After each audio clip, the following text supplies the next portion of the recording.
What's going on, YouTube? Welcome back to Over the Octagon podcast. This will be our final episode of 2024 as we look back at some of our favorite moments, favorite UFC events, some of the greatest things that happened all year. We're going to look at them all, break them down. We're going to give you some rankings.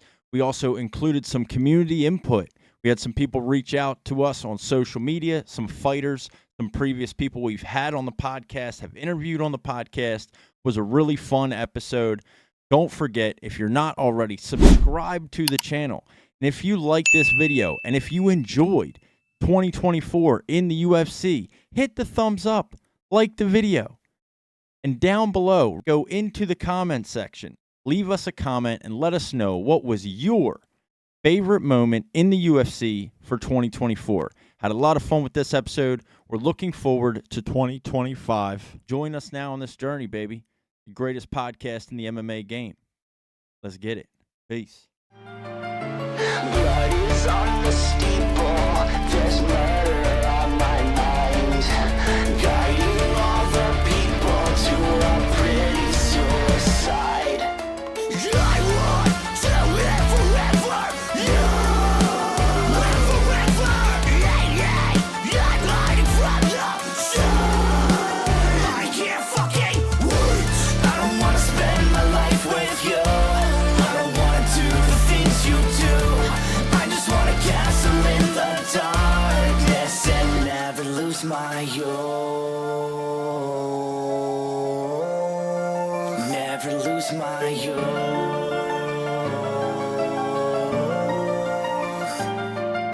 Strange things are coming. At night I feel alive. There's no sense in running. We're living just to die. This is Over the Octagon. Welcome to the shit show. Ready. Lock it in. Locked in. What's going on, everybody? Welcome back to another episode and the final episode of Over the Octagon podcast of 2024. We in here. The recap of the year, 2024 recap, It's the UFC biggest episode of the year, 2024 baby. recap, biggest episode of the year. Lot to discuss. I mean, we have a lot to discuss every week when we talk about a normal UFC card. Now we're talking about an entire year. Yeah, boy. Good luck. We have a variety of kind of topics, lists, rankings that we've come up with. We reached out to some of you guys, some of the people that listen, some of our favorite fighters, some former guests that we've had on the show to weigh in their opinions as well, their favorite moments in the UFC of 2024. So we have a lot to get into, lot to unpack.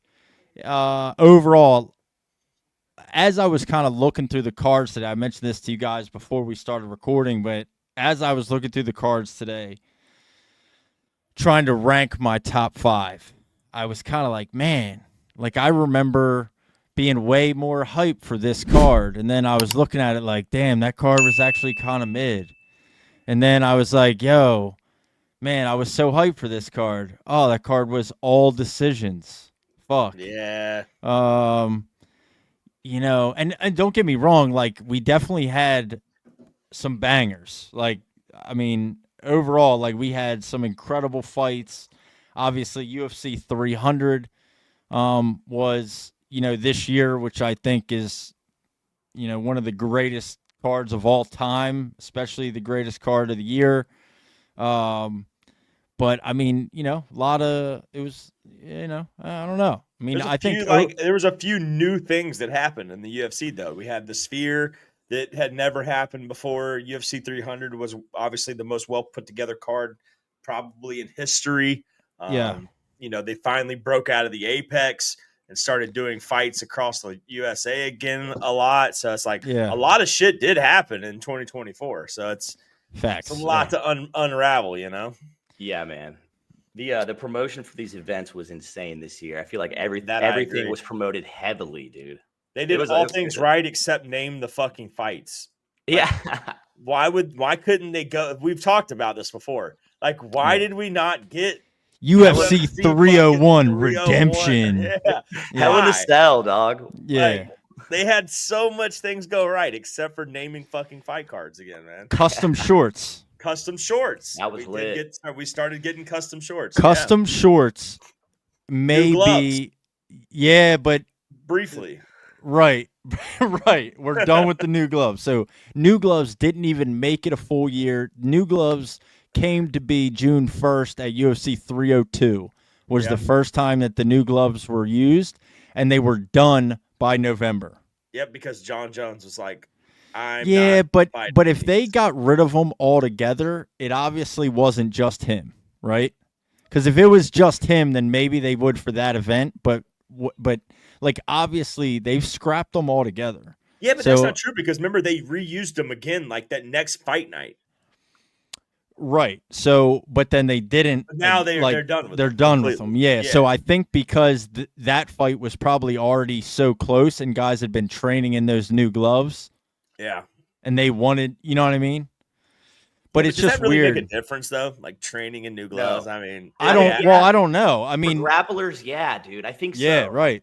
Yeah, for sure. Definitely, man. Locks, all that stuff, dude. And we've seen a lot of grapplers this year, haven't we, boys? Yeah, we have. And bad Jesus. refs, dude. I was And thinking bad like, reffing. Oh my gosh. Some bad judging, all that shit, dude. Bad reffing, bad judgment. There's been a lot of like talks about like that's been a very hot topic this year with us. There's been drama in 2024, man. Yeah. Well, judging's always a hot topic. I do think like the reffing thing has gotten super weird in 2024 because they have so much up to their discretion, so it like really varies ref to ref on decisions they make. So like if a guy has like a ridiculous fence grab that stops a takedown, that changes the entire course of the fight, and really all you do is say, don't grab the fence. Don't do that. Yeah. We saw 12-6 elbows. Yeah, so now that's crazy. 12-6 elbows. Opponent as long as their hand is down or their so hand you can down. have hands down. You can't have knees or like elbow down. So if you have a knee down, you're still downed. These refs, man. Yeah, the refs. Yeah. I think are. We're a little weird in 2024, but same as every year. I don't think that's really anything out of the ordinary.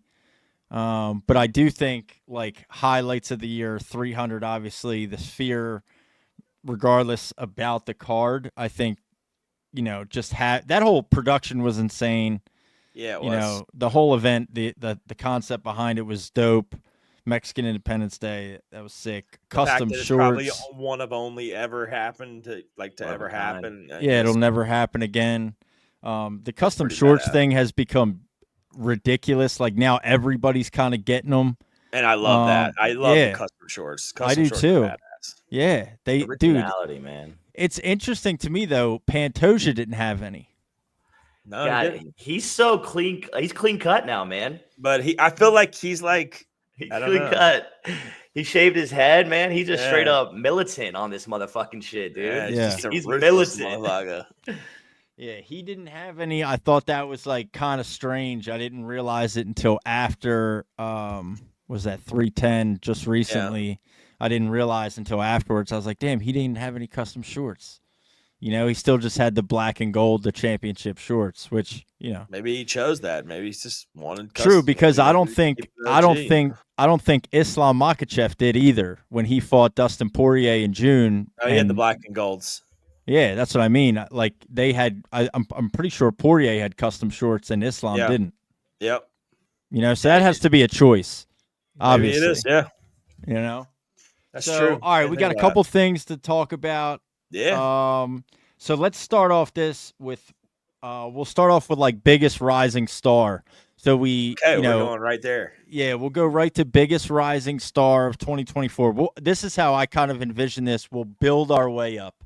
So we're going to start with the, we normally start with the main card. So tonight we're going to start with the prelims, the guys on the prelims, the rising stars of the UFC in 2024, or maybe some ranked or lower ranked guys that are becoming rising stars, as you kind of put it before.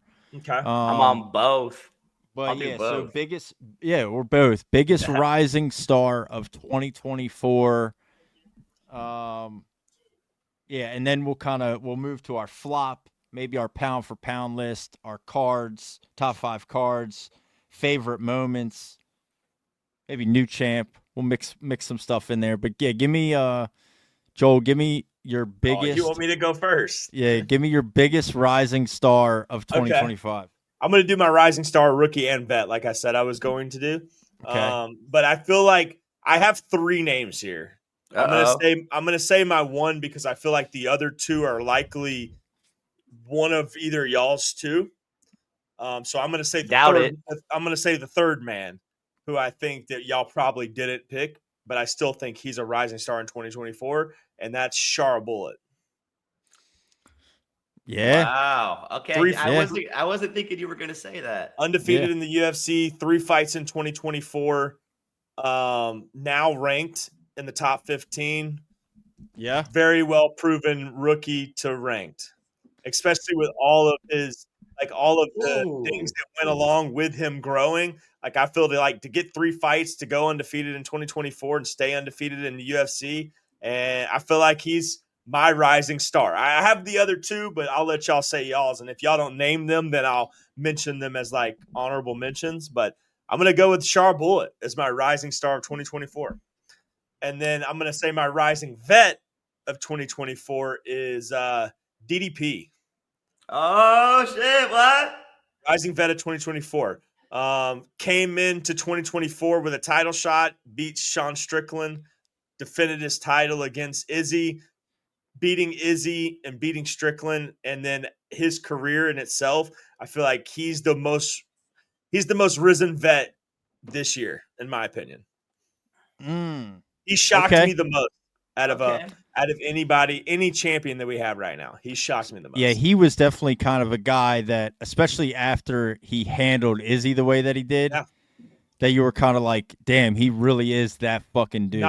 Knocking out Robert Whittaker to set up for a title shot, going into just a straight up pound beatdown with Sean Strickland, and then to submit Izzy. I think that was the first time Izzy's ever been submitted too, which is also another like huge thing to like think about. Like, how long was Izzy a champion? How long has Izzy been fighting? And like to be the first guy to do that to him, such a dominant champ, like rising vet in my opinion. Yeah, and when you know that Izzy's such a good kickboxer, you would have to think that the strategy would be to grapple, and he may not nobody's been able but I guess to. He's at this point in his career, he's not a rising star rookie. He's a vet. Yeah, I can see that. Yeah, I like it. I like DDP. it. Nick, what about you? Oh man. All right. So I was wondering if we all were gonna get some similar answers. So far, no. I went a little weird on the rising rookie. I figured, yeah. Yeah, I always get weird with this shit. I still think he is a rookie. And the crazy thing is he's coming off a loss, and it's Ian Gary. I think he's young, and I think he will be a champion one day. He has so much time, dude. He's going to be in the top 3 in his division for probably 10 years, man. Yeah, he's what, 26, 27 years old? He's young, dude, man. So maybe like 7 years. I don't hate that. I don't hate that pick at all. And just because, man, like he showed so much different sides that you've never seen him do before. He learned how to grapple. He learned how to. How many fights did he have in 2024? 2? MVP I'm not sure. And Shavkat, or was it 3? I believe he fought Jeff Neal also. Embodied him. Because if he fought Jeff Neal, Shavkat, and MVP, then that's a hell of a 2024. He did. So nice. UFC 298 in February, he beat Jeff Neal by decision. Nice. UFC 303 International Fight Week in June is when he beat MVP. And then UFC 310, he just lost a decision to Shavkat. Hey, he got tested. He got tested this year, and even though he lost, dude. He could. I mean, I wouldn't say it's a controversial decision, but he was like 30 seconds from beating Shavkat, to be fair. He was looking good, man, and that just shows how good he is going to be. That's true. I don't disagree. I like that, man. And then my vet is actually a champion. It's Pantoja. His fucking just all out badassness was proven in 2024. That man is a lethal weapon, bro. Yeah. He's Yeah, a dominant champion. I Only didn't reason know I that in didn't go with him in 2023. 2020 or for 2024 is because he was so dominant just as much leading up to 2024 as he was in 2023. So. I wasn't paying attention in 2023. I mean, 2023. I wasn't paying attention, man. I mean, he beat Moreno at the end of 2023 to 2023, become yeah. champion. Yeah. You know, I mean, Ran it. yeah, and then had 2 title defenses in 2024 with Steve Erceg and now Kaya Sakura. So, yeah, I and mean, Brandon Royval. And Brandon, Three. Yeah. yeah, He true. went to war at Roval and I forget what fight card that was. Yeah.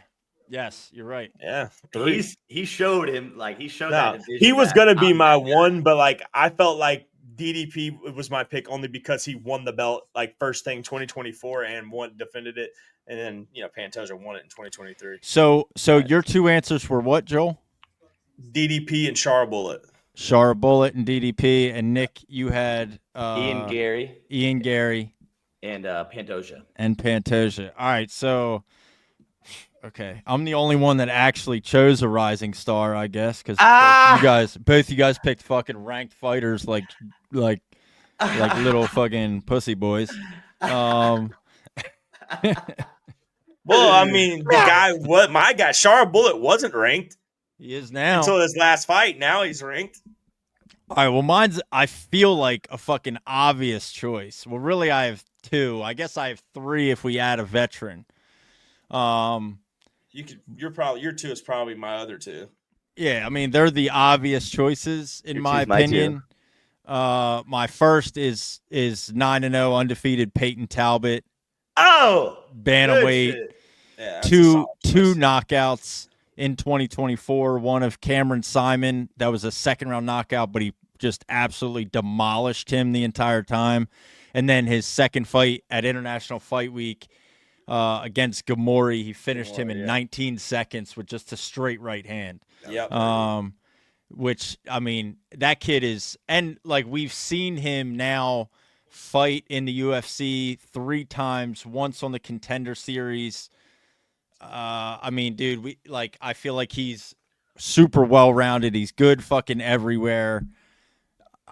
9-0 undefeated. I think, he's going to find himself in a, top 15 in an already pretty stacked bantamweight division very soon. No, you're not wrong with him. I'm jealous of your answer, bro. I have kind of another rising star, even though I'm not sure he's really a rising star, but he is in the UFC, and that's Carlos Pratis. Carlos Pratis is one of 4 fighters that are 4-0 in 2024. All KO TKOs, by the way. Yep. 4 fights, 4 KOs. Trevin Giles, Charles Radke, Jing Liang, and then Neil Magny too. And then Neil Magny, KO TKO. But I mean, dude, Neil Magny, like realistically, not many guys. Like Neil Magny is the gatekeeper, right? And not many guys step in and finish Neil Magny, especially by first round KO, and he put him to sleep. Yeah. So Carlos Pratis is a scary motherfucker, and then he leaves and just goes outside and smokes cigarettes. Yeah, So- the badass. Yeah. The badass of 2024 Yeah. is Carlos Pratis. Or Carlos Alex Pratis is fucking scary, and he just has like a jailhouse tattoo across his chest that just says Muay Thai. Yeah. Yeah, like a And fucking psycho. all of their crazy dude. All of their tattoos are crazy, dude. What's his Yeah. name? Has a stomach tattoo that just says, "What is fucking damn? What is that? What is it? Is it his last name? Like right here on around his stomach? The other guy in the Fighting Nerds?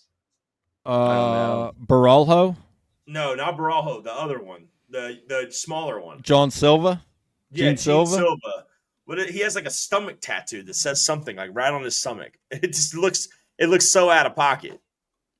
They look out of pocket. They could beat anybody in spades or dice. So Gene Silva has, number one, he has a barcode on the back of his head. Yeah. That is bleeding down with roots. And then across his chest it just says Lord. Lord, that's what it says. This is Lord. Makes Right on his Lord. chest. Yeah. sense. Fire. But yeah, those guys are love that. just insane. But I feel like, yeah, Carlos Pratis at welterweight, 170 pounds, 4-0, 4 KO TKOs. He won by KO TKO also on the Contender Series in August of 2023. Then fought in February, June, August, and November. Beat everybody by KO. I mean, just a fucking savage. And You then know who I'm really surprised didn't get named? who's Who? that? Diego Lopez. Dude, he was my number 2 though. I'm really I'm a surprised. huge fan. He was gonna be my next if I did. I just went with Charles Bullet, but Diego Lopez was. I'm gonna a be my Diego guy, next. man. I'm a big Diego So Lopez fan. honorable mention, obviously, would have to go to Diego Lopez. So now I mean, dude, yeah, 3 fights in 2024, Yep. 3 wins, 1 KO at Big 300 win over over Brian Youssef. Ortega. Yeah, then 2 unanimous decision wins, 1 over Dan Ige on 6 hours notice, and then Yeah, another wild. one at the Sphere against Brian Ortega. But I feel like maybe Next in line for a title shot, essentially, too. Like right close. there, you know. Yeah, pretty close. But yeah, I mean, I think, yeah, why wasn't he named? I mean, he lost. He lost Because to, we almost probably didn't look at him as like a freaking rookie because he's so he high up made- in the rankings, you know. Well, so he made his debut, his UFC debut in May of 2023 against Mobzar, Yeah. right? Loses a decision against Yeah. Mobzar, and then now has won 5 in a row, 3 of which were Came in this year. 2024, yeah. But 2 were decisions. You know what I mean? So maybe that's why it just doesn't have the same like electric finishing prowess as, at least from my perspective, like the 2 names I gave of Peyton Talbot and Carlos Pratis, like those guys have finished everybody. So maybe that's kind of why. And it's not getting the same like recency bias buzz as like an Ian Gary, for example, or Even Charles Bullet. yeah, Sharp-Bullet. Charbullet, I mean. But I'll give you this one since you kind of brought in like a rising star veteran, so to speak. And I mentioned this one to you already, Joel. And for me, again, it's another guy that's 4-0 in 2024, Joaquin Buckley. Oh fuck! I mean, he's made some noise this year. He has made Yeah, some noise. Joaquin Noise. Buckley for another. Like, there's only whatever I said, 4 guys I think that are 4-0 in 2024. That's crazy activity in my perspective. You know, obviously, doctor stoppage TKO over Colby Covington. He knocked out Wonder Boy, Yep. beat Ruziboev, knocked out Luque. He's definitely on a spree right now. Yeah, I mean, he's currently on a 6-fight win streak. You know, ever since he went down to welterweight. Yeah. Right? He was a middleweight, moved down to welterweight. Now he's a fucking problem. So You know who also would have been on my list had they not have had a kind of a bad last fight? Brian Battle would have been on my list as well. Man, he choked last week, right? Yeah, if Yeah. he would have went out there and God. fucking knocked out or had like a finish, I Yeah. would have he would have been right up there too as a rising star of 2024. I agree. Man, you know what fucked me up with this one? All I was thinking about was I was confusing it with fan favorite in the beginning. Like, who became a fan favorite this year, man? Yeah. In a And- way, I mean, yeah. that's similar in a way for sure. Yeah. I mean, they Yeah. all of the names we named kind of became like somewhat Well, fan favorites. One that Murky named that lost became a fan favorite, dude, is Dan Ige, dude. He fucking Yeah, became Danny did for he- sure. That boy won me over so quick coming out. How many hours, dude? 6. 6. Yeah. And then I think everybody's favorite fighter this year is fucking Alex, man. Like, Yeah. that's the guy. Yeah. Yeah. So Yeah. I been will nuts. say, All right. I will say, in like even like Joel with you saying Ian Gary, I like that. I like that pick Ian. That was mainly. Nick, yeah. Oh, Nick, you said Ian Gary. I Yeah, like fuck that Joel. pick because, you know, people hated Ian Gary. Yeah, Yes, I for did. sure. They were calling him He- cuck and Yeah, all people this were shit. roasting Ian Gary. People hated Ian Gary. People were We were ripping too. him. Yeah, for sure we were. Oh, No yeah. doubt. We definitely were. And I feel like, especially after accepting a fight against Shavkat and then doing everything that he's done, I think he has gained tremendous amounts of respect from people. Oh, He 1000%. has, dude. He And really now has. he's a fan favorite. All right, so Great. those are the Over the Octagon personal biggest rising stars, rookies and vets of 2024. Let's move on. Go to the opposite of that. Let's give me your biggest flop of 2024. Oh man, I'll I want to go jump in. last. Nick, I wanna yeah, go all last. right, okay. Nick, go first. Go ahead. I'll jump in, man, because I've been thinking about this for weeks actually. And this guy gave the UFC a good case of fucking blue balls, dude. Oh, I swear to God, 100%. if he's that's who I think he is, I'm gonna. I fucking know. punch the Dude, screen, It might be the same name I'm gonna say. Go ahead. Oh my God. For me, dude, it's Benoit Saint Denis. Oh, okay. Okay. All right. All right. Yeah. Yes. Now Yeah. Murphy's Yes. gonna make me punch the screen. Yeah, Benoit Saint Denis, man. I was a huge fan. I was like, this dude is like a fucking combat instructor or some shit in a different Yeah. country. Like Special he's got a forces. story. Yeah, He's got this aura around him that he can't feel pain. he Dude, did. he felt pain twice this year, right? Like, Yeah. holy fuck. Like, Yeah. No, me and Murky talked about that the other day when Yes, we were talking that's- about what we that- were going over, and that was one of the big names. for Yeah. sure. That is seems like a very obvious pick to me. He gets, this title shot, or not title shot, excuse me, but he gets this shot against Dustin Poirier and just gets completely number one. yeah. contender fight. right, gets just completely obliterated. And then accepts a fight against Renato Moicano and just gets pulverized. Yeah. Fucked. Yeah, I mean, we had another topic that Joel brought out too that was like, I guess like up and coming fighters that found out there was levels to this that we've talked about. We talked about that before, and that was a name that we threw out a ton Yeah. in that conversation too. For Yep. sure. Biggest For flop of sure. 2024, you got Benoit Saint Denis. Yeah, man. I was a big fan, dude. And we all were. Yeah, of course. Yeah. Yeah, I mean, I'm mad when he's about it. fucking front kicked our boy Matt Frivola off the cage, Bro. and we were like, "Oh shit!" Yeah. Sparta kicked him. Yeah, Yeah. Yeah. Disc. Yeah, he definitely had a bright future, and that definitely got settled down and came crashing down this year for sure. And I don't know what's up. Like, I know he had a staph infection or something shit leading up to the Poirier fight. I don't know. There's some weird stuff happening there, but He's dying. I don't know. I'll give you mine. Biggest flop of 2024. I'm going Conor McGregor. Oh, fuck. that's Would not not wrong. I expected mean, that. that's What a not that's flop. not. Yo, I'm yeah, going no, Conor McGregor. I Here's- like that. That's a Here's good- why, that's a good dude. call.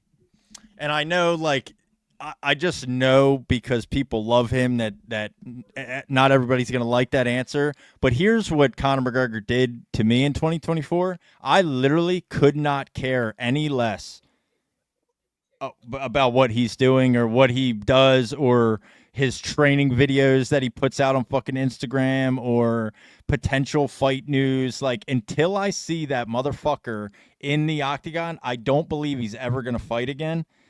And we had this long stretch of, I liked when you said blue balls, Nick, but like we had this long stretch of like, oh, we're going to get a McGregor Chandler. Never happens. Now we think, oh, it's never going to happen. Then it's like, oh, it's finally happening. June 29th, International Fight Week. McGregor Chandler. It's finally fucking happening. And then this motherfucker pulls out with a pinky toe injury, right? And Alex Pereira comes in and saves the card, but he pulls out again, and you're like, all right, like at that moment, I'm done, bro. I'm so done. I don't give a fuck. And what it really did was I really start looking at his career now in hindsight. And like this could be a controversial take, but like my personal opinion is like he could be one of the biggest what ifs in UFC history. Like he became champion, double champion, but never defended a belt once. Went and boxed Floyd Mayweather, made a bunch of money, great, but took years off of fighting, came back, beat an old Cowboy Cerrone, great. But whatever, then lost to Poirier twice, this vicious injury. I mean, he's like the Derrick Rose of Oh, the UFC. fuck. Derrick Rose was, Damn. the youngest ever MVP in the NBA, looked to be a ridiculous star. Injuries plagued his career, and I mean, it's just like a what if, and I feel like that's kind of where we're at with McGregor now. Is he's like in 10 years we're gonna be looking back going, was it really that great? Was it really as hype as we all made it out to be in 2017? Not really.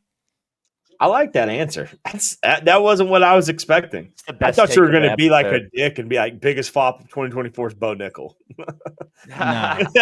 Nah, No, man. because Just because of how bad his last fight was. You would just be an asshole move just to say that. nah, and I don't know that I really believe that, because like I do understand, like he's so fucking young in his career, dude. I know. You know what I mean? Like as hard as I think I initially was on his fight at UFC 309, like I mean, he got 15 more minutes in the Octagon that he had never had. Yep. He literally had never gone that long. He never even seen the third round. Yep. So Wouldn't be a good episode about it. So, for anybody that's not watching the video and just listening, Nick's fucking light just collapsed on him. It's hilarious. But all right, Joel, biggest flop of 2024. Give it to me. Why he fixes his light. So my biggest flop of 2024 is Sergey Pavlovich.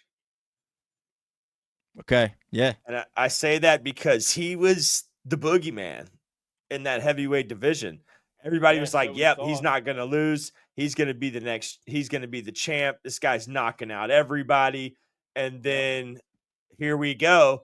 My boy, who could potentially be the greatest fighter of all time at some point, Tom Aspinall comes in and boom, finishes him.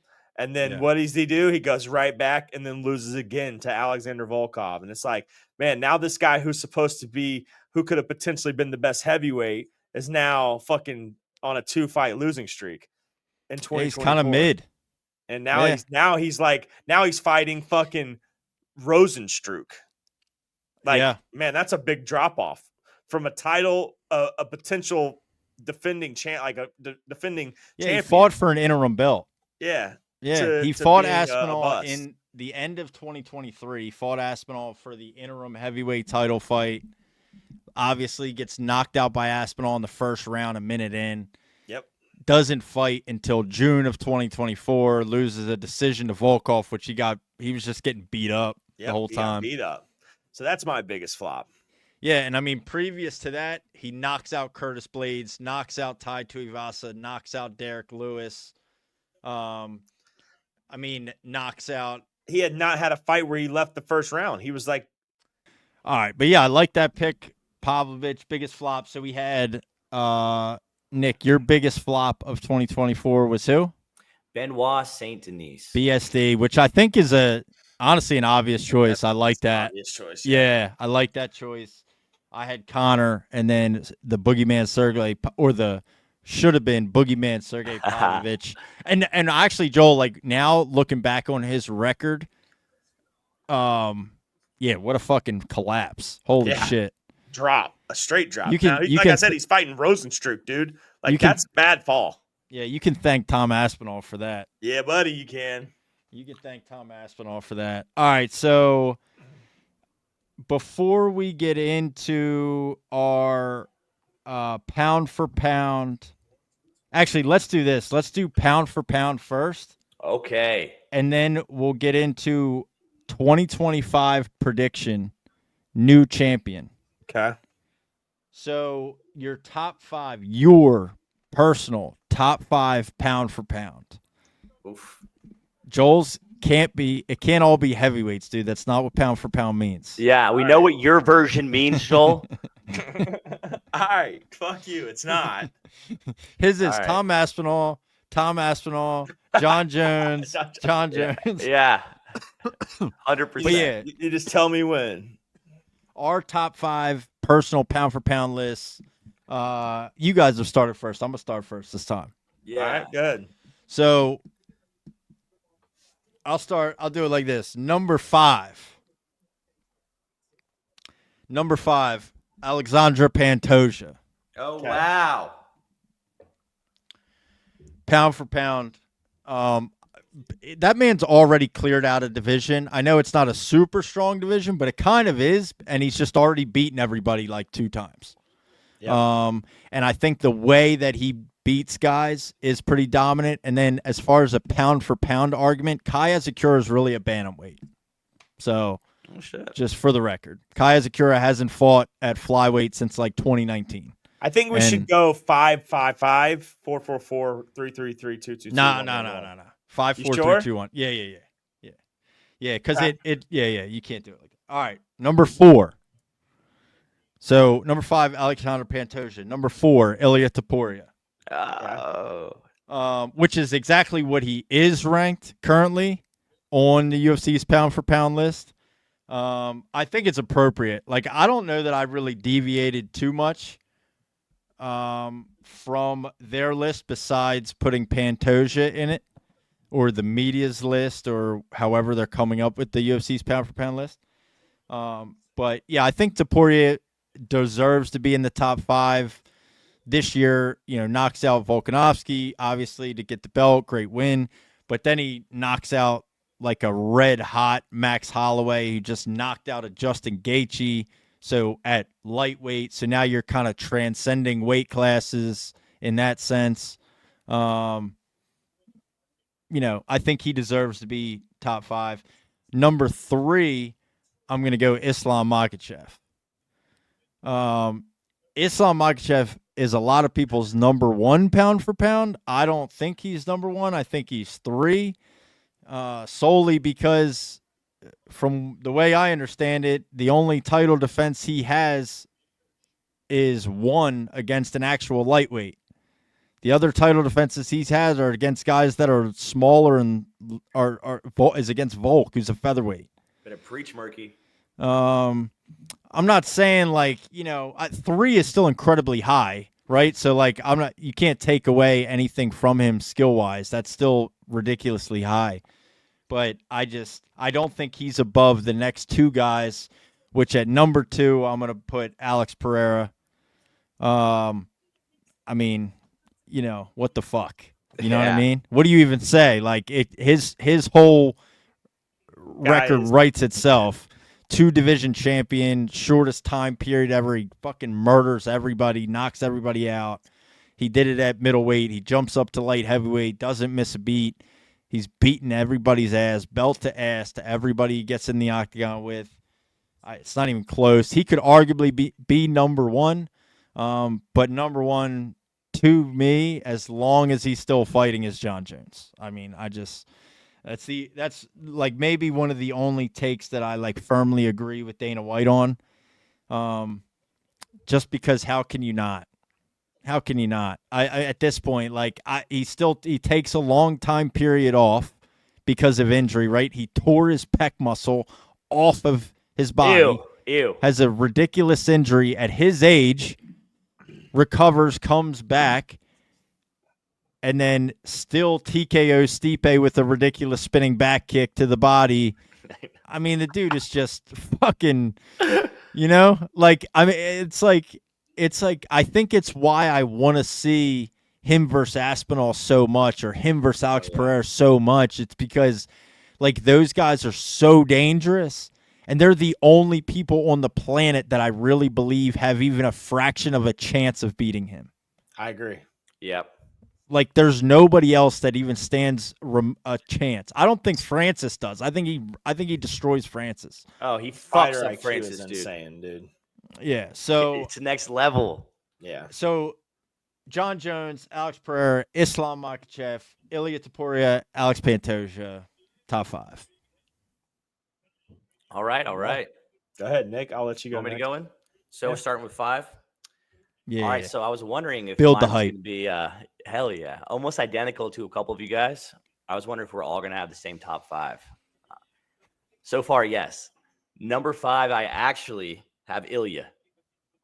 I think he deserves to be in the top 5. He's brutalizing the fuck out of people. Can he fight another weight class and do well? I don't know, dude. Possibly. He's a fucking beast, man. He's proven his point this year. out of all the other champions, I think everyone has to be a champion, to be in this, in my opinion. And out of all the other champions, For sure, yeah. yeah, out of all the other champions, dude, this guy is just a fucking monster, man. Like, he's proven his point. Number 4 is Pantoja. I'm a huge Pantoja guy now, man. So ours are flipped, Murky. Yeah. I love. I don't hate it. I don't hate it. Yeah, I'm ready to. I'm actually. Some people, when there's a dominant champ, they get less intrigued by the guy. I'm more intrigued. I want to see him fight everybody, dude. Let's go. Yeah. Number 3, agree. Islam. For damn sure, bro. I felt you on that, Murky. I got hype when you were saying that. Yeah. Number 2. This is tough, bro. Between 2 and 1. It's super tough for me because I can't stop thinking about the past with Jon Jones, but I can't stop thinking about now with Alex. And what have you done now? Are you a double champ? Have you done all those things now? It is current. Yeah, it is current pound for pound. Yeah, you're right. It's tough, man. It's so tough. But I'm still going to go with Alex at number 2. Jon Jones number 1 all day, bro. Come on. Bones Jones, baby. Yeah, I agree. And the thing is this, dude, like, judging off his fight with Cyril Gane, I was like, all right, maybe he could be number 2. But how he dominated and showed his athleticism still at this age against Stipe, it like silenced all my doubts completely. It's so stupid. Yeah. It was nuts. It was nuts, man. So Jon Jones, you're my guy. All right, Joel. I agree, dude. I totally agree. Again, like our list is identical except for 4 and 5, but I don't hate that. I like it. Yeah. It's really crazy. All 5 our lists are identical. All of them. Except for they're all not in the correct order. Okay. So, Nick, I am in agreement with you. My number 5 is Ilia Topuria. Let's go, Joel. Let's touch tips. My number 5 is Ilia. My number 4 is Pantoja. Pantoja is my number 4. Here's where the list gets jambled. He's a fucking Khabib, dude. He's about to put Islam number 1. Fucking is, dude. Rat, you daggy rat. My number 3. God, I knew it, dude. My number 3 is Alex Pereira. Okay. My number 3 is Alex. My number 2 is Islam. Not number 1. All right, so hold on a second. Let's take it. Let's call a timeout. All right. So explain Islam over Alex to me. All right. So the reason why I put you say the lighter weight class, yes, but I still look at it as at like levels of competition. And when you look at guys like Alexander Volkanovski over Yuri Prohaska, or Alexander Volkanovski over Jamal Hill, or Alexander Volkanovski over, Khalil Roundtree. I'm looking at like Dustin Poirier over Yuri Prohaska. Like I'm looking at things like that. And to me, Islam, as much as I am not a big fan of them, he to me is the best Dagestani fighter that we've seen outside of Khabib, and he might be better. Yeah. In my opinion. I think, yeah. Yeah. All right. And that's why I put him at number 2 over Alex. I think if Alex next fight and he comes out and wins again, and it's against if it is against Magomed, or if it is a move up and he wins, like he's gonna move to number 1. Yeah, he did just say that he's not fighting Magomed. I mean, but we don't know what that means, though. I know. You know what I'm saying? Yeah. And then my number 1, dude. You could literally put a gun to my head and I will give you this answer 1,000,000 times. Until this guy loses, he will forever be the greatest fighter of all time. And that's Jon Jones. There's no doubt in my mind. There's no one on this planet Earth that I would ever put at number 1 besides Jon Jones. Until he stops. Yeah, he's got to. Until he has to like officially retires, quits, like loses, like he's there forever. And you couldn't even like, as much as I'm a big fan of Tom Aspinall, even if they fight each other, I'm still picking Jon Jones. And that's only because you can't pick against him, dude. No one has ever beaten him. So how can you pick against him regardless? Yeah. You know what I'm saying? So it's Jon Jones, and it'll forever be Jon Jones. I don't give a shit what his past is like. There's no man that's came in there and took his throne, man. The guy's never lost a title fight. He's never lost a fight in his life. and We've he's all been done fighting. cocaine. He's been fighting since we were in high school. Yes. He So took it's out like- our heroes. You know what I'm saying? He beat some of the most dominant legends of the sport. And dude, there's nobody like him out there. It's John Jones forever, and it always will. Yeah, without a doubt. All right, man. Well, let's get into some of our favorite moments of 2024, and then Okay. we'll go into our top 5 cards. We'll rank we our doing top the new 5 champ? cards. Oh yeah, right. Okay, let's do that first. You want to do new champ first? Yeah, because I have 3. Oh, whoa. Oh, I thought we're doing. I didn't know we were doing more than one. No, well, no, we'll do one. I think. All right, I'll start. Yeah, and you I'll better. explain. All right, I'll start and Okay. I'll explain. Because I think the first one happens in the beginning of the year. Okay. I think Umar Nurmagomedov beats Merab at bantamweight. Umar becomes bantamweight champion. Okay, that's what I think. And I'm going to say that because what you said is that that Islam is the best Dagestani. I think Umar is. I just don't think people know it yet. Umar has a kickboxing base with Dagestan wrestling, not the other way around. Islam has wrestling base and has learned really good striking. Umar has a kickboxing base and has learned incredible wrestling. His wrestling is just as good as Merab. I think he knocks Merab out. That's what I think. I think Merab's been chinned before. We thought O'Malley was going to be able to do it, but O'Malley's wrestling wasn't good enough. Umar's is. It's going to be a fight against 2 wrestlers to where neither one can really take each other down. They don't want to shoot on each other, so they stand there and strike, and Umar clips him and knocks him out. I think Umar. I'll give you another one, though. And you're not going to like this one based on one of your other answers, Joel. New champion in 2025, Khamzat Chimaev. I think DDP beats Strickland. Yep. Okay. I think DDP beats Strickland. I would even go as far to say he probably finishes Strickland. I don't think it's a close decision this time around. I think he finishes Strickland, but then he fights again towards the end of the year, similar to how he did this year against Izzy. And I think it's gonna have to be against Khamzat. Who else is it against at 185? Sure. It's against Khamzat, and I think Khamzat can beat him. It wouldn't surprise me if Khamzat is champion. Then I'm gonna throw you a curveball, and this is where my third one comes into play.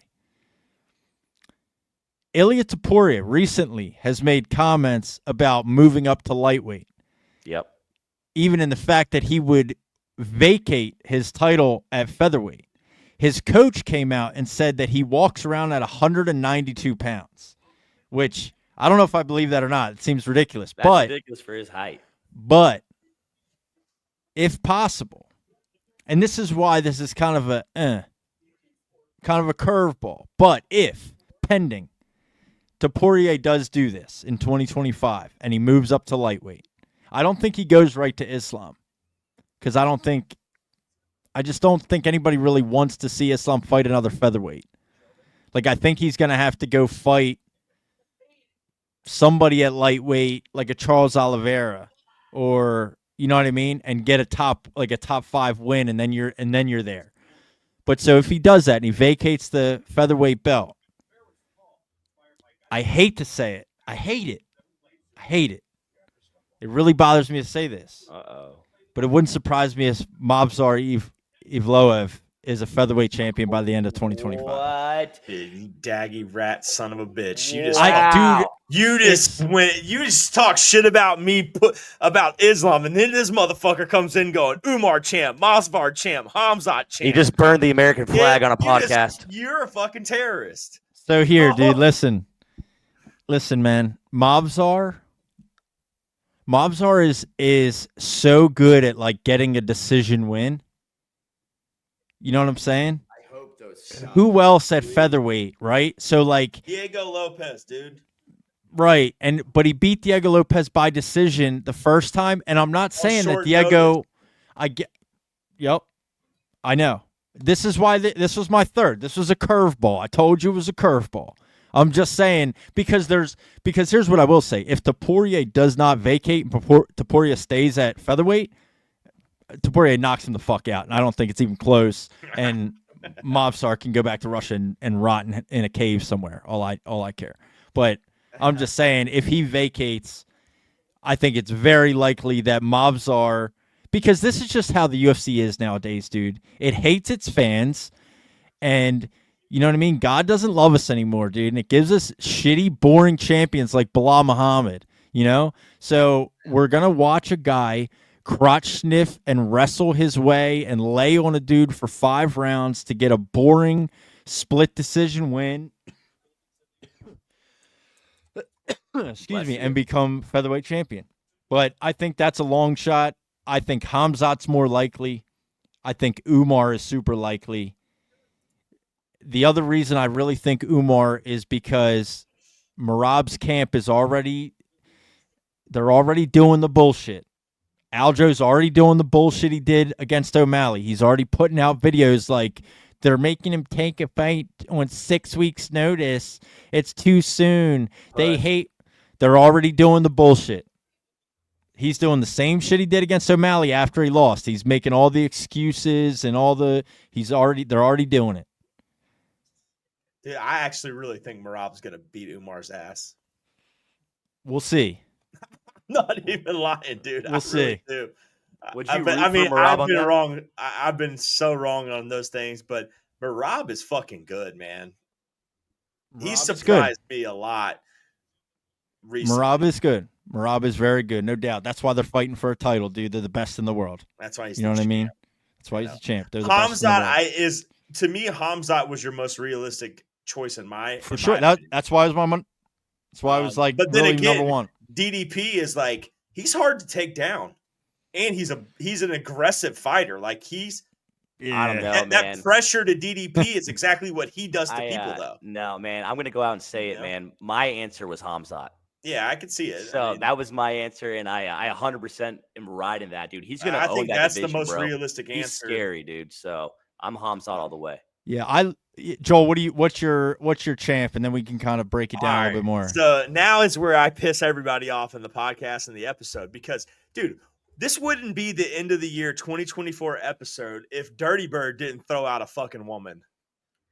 What, you weird motherfucker? Kayla Harrison. My new champion of the year by end of 2025 is Natalia Silva. She has to beat Zhang Wei Li or Shevchenko. She has to beat Shevchenko.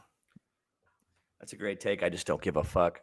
Yeah, I don't see it. I would more. I see it. I can more see and believe Kayla Harrison is a champion by the end. I didn't want to say Kayla Harrison, dude, because that's fucking stupid. I'm just saying. I think she was already. I think she beats Juliana Pena. I think that's that's easy, dude. Juliana Pena is like the fucking thing in a claw machine that you fucking just drop right over, and there's like a pain in the ass. Yeah, like, that division, dude, is. You know what I mean? But I wanted to go off the record there because I knew we were gonna just straight go guy mode all night. But for sure, Natalia Silva has been is like one of my favorite women fighters of the year, and I think she has one of the best chances in that division to beat Shevchenko. So she's ranked 5th right now. Correct. You know, you have to think Manon Fiorot fights Shevchenko for the title next. And then she'll probably fight Alexa Grasso. Yeah. Maybe. Yeah, you got Macy Barber up there and Aaron Blanchfield. Aaron Blanchfield, you know, obviously coming off a win of Rose Namajunas.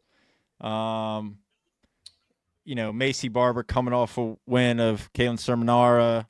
Make them and Amanda Ribas. Yeah, they should. Yeah. Yeah. But, yeah. That's not a bad take, Joel. Yeah, I think She's good. Natalia Silva, dude, when the first time she stepped in that motherfucker, I was like, yo, this bitch can strike, dude. She does. She does. No doubt. She gets better every time, dude.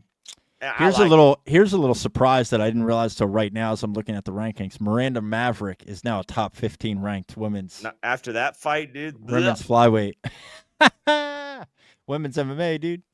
That's wild. Dude. That's wild. But yeah, I just wanted to throw. I had to throw a lady in there. You know what I'm saying? I like it. I like it. I had Okay. to. Wouldn't Okay. be wouldn't be me without picking Natalia a woman. Silva. I like it. Natalia I don't Silva, hate it. I 2025. don't hate it. Joel loves women's MMA. Dead ass. He does. Like, Motherfucker loves this is a women's front. MMA. I realized this is a front, man. He I fucks do with like the women's heavy. MMA, dude. There we go. He I loves it. do. I don't, dude. Why not? Have you ever seen Mackenzie Dern fight? Hell yeah, I have, I dude. love women's MMA, dude. I love women's MMA too. And we're about to get my some of my favorites, Amanda Ribas and Mackenzie Dern, in the same octagon together. Wow. Like, I have to wear compression Dude. shorts watching that. That'd be Yeah. sick. Like, strap up, player. Shit. But So yeah, there we go. Let's dive into some of our favorite moments of 2024. And before we do that, let's get into. So I posted on our social media asking for people to respond with their favorite moments of 2024. And we got a ton of responses, and we got a ton of good responses. So we'll get into that, and I'll read some of these. If you're listening to this. If you're not, follow us over on X or Twitter, whatever they're calling it nowadays, at Over the Octagon P, with a P at the end. Over the Octagon on Instagram. I also posted this on our story. Over the Octagon on Instagram, on Twitter. We have a Facebook page as well that I posted. We got a bunch of responses today with that as well. But so I do have all of these responses. So let me kind of go through these. I'll also shout out these people. As I promised them, we would shout them out on the episode. So let's start with our responses that we got on Twitter. I'm going to start with the homie IFC, formerly known as UFC Alien. Hell yeah. Who rapper turned karate combat veteran now. Yeah. Influencer Fight Club, IFC Alien. Asked him what was your favorite UFC moment of 2024. He said Khalil almost KOing Pereira. Then Pereira turns the tables and batters Khalil. Primetime television right there. That was great. That was a fucking massive fight. I see it. It's really interesting to me. So the responses I thought I was gonna get to this, I definitely got. Oh yeah, I bet. Right, but got some other ones too that I was like, damn, really? Like that's your favorite moment of 2024, which I think made the responses really cool. So shout out to IFC Alien. I feel weird saying IFC, but shout out to IFC Alien over on Twitter. If you're not already, go follow him because that motherfucker drops some of the meanest remixes and diss tracks you've ever heard on some fighters. I mean, honestly. Let me see. Where am I at? All right. Game Changer on Twitter. Favorite moment is the max KO of Justin, which I thought was going to be pretty popular. The consensus number one. Yeah. But he did say, but that is an obvious for me. Another favorite, which this became fairly common, was Alex Pereira KOing Jamal Hill. Yeah. Oh, dude. Yeah, that was a great one. Great moment. That also became a fairly common theme. Yep. One of our Twitter followers who followed us, I believe, on UFC 310 when we were kind of tweeting some shit along as we were watching the pay-per-view. Al Morgan on Twitter said Max knocking out Justin Gaethje. And then this one, which I've now gotten a few times and was a curveball. People call this boring, but loved Valentina winning her belt back. Yeah. That was a cool moment, man. It was a great moment. That one surprised me. And it turns out women's MMA. I've seen that answer. I saw that answer quite a few times now. And it surprised me when I saw it the first time. But shout out to Al Morgan on Twitter. Appreciate you responding. All right. And then our man Cheesy McFresh, Chet McGett, a.k.a. James Frivola, Matt Frivola's twin brother, Year.